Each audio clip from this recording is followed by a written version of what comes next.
Hey everyone, it's me, Petty Party, your favorite, least favorite investor, hype master, whatever you want to call me.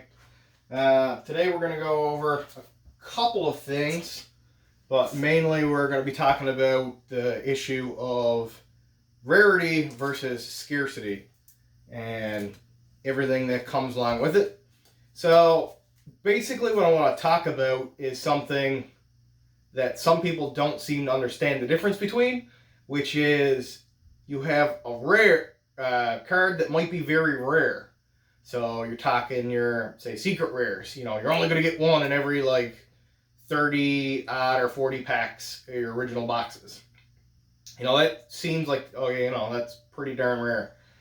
But then you also have to take into account that even with the old boxes, you're going to have only 2 ultra rare cards in every 24 pack box, which means you're only getting one in every 12. So that means if you have 10 ultra rares, you have to pull, depending on how your odds are, 120 packs to realistically have a shot at pulling it. Even if you get in the statistics and all that, you're probably looking at like 200 or more packs actually pull all 10 of them. But that's another conversation.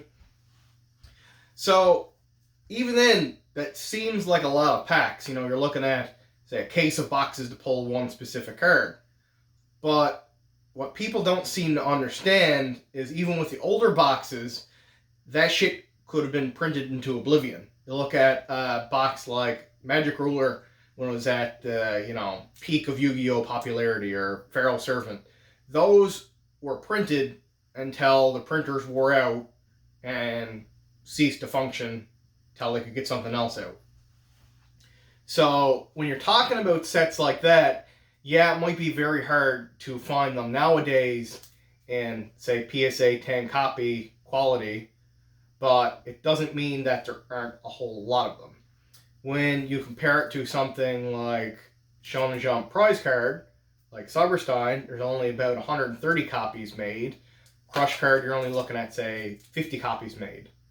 So that's printed, period. Now we can talk about extra copies and, if people from Konami handed it out to their, lawn gardening guy because they had a couple copies left over from the test print sheet or something like that. Not getting into that today. But, something like that is inherently rare when you compare it to, say, a World Championship promo that is only 9,000 copies, or, you even get into your 10,000 Dragon, where I don't even know if it's been clarified there's even 10,000 copies made, or if it's just a 10,000th card printed, or both, or whatever. I don't really care.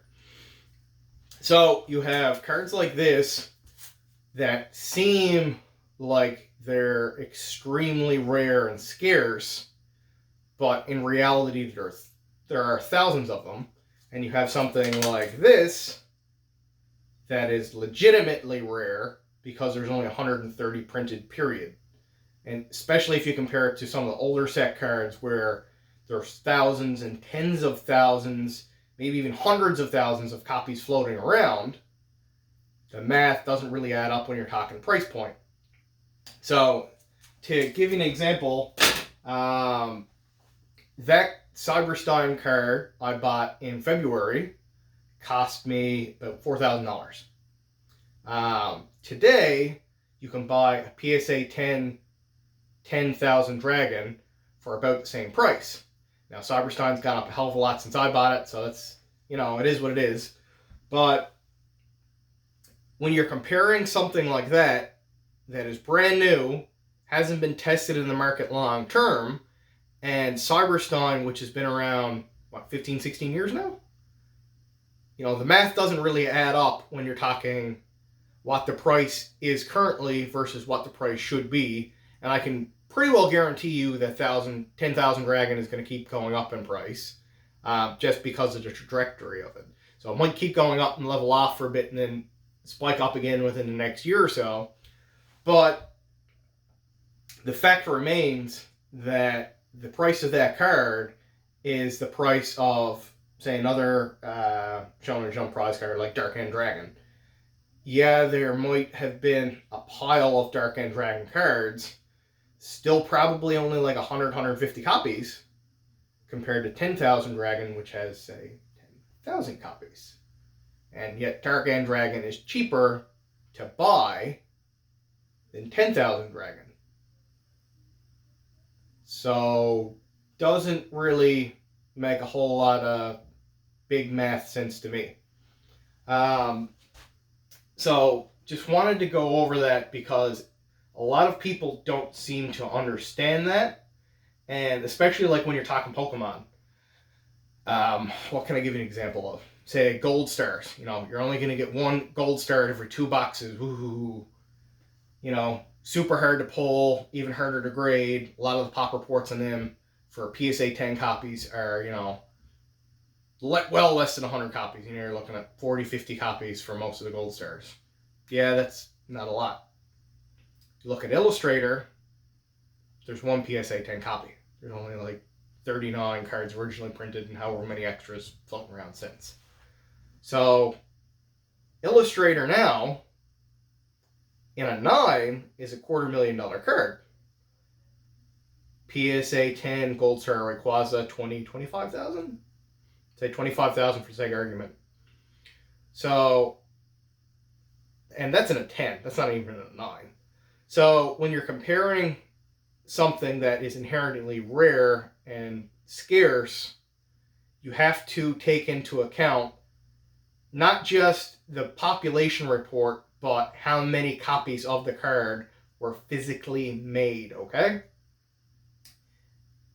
And I know some people don't like to talk about that. They like to talk about, you know, what's new and shiny and everything else, like 10,000 Dragon or the World's Promos cards. Don't get me wrong, you know, they're nice cards, especially if you're into collecting newer stuff or, you know, different looking stuff. There's nothing wrong with that. Trophy cards aren't everyone's cup of tea.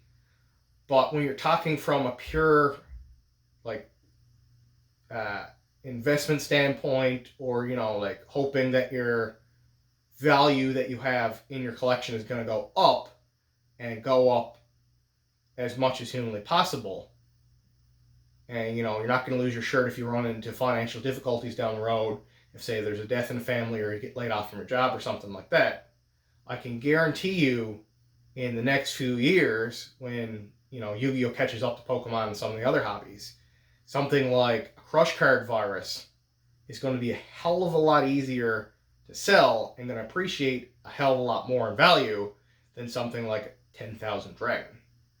So, just wanted to throw that out there because some people don't seem to understand the difference. And have a good one.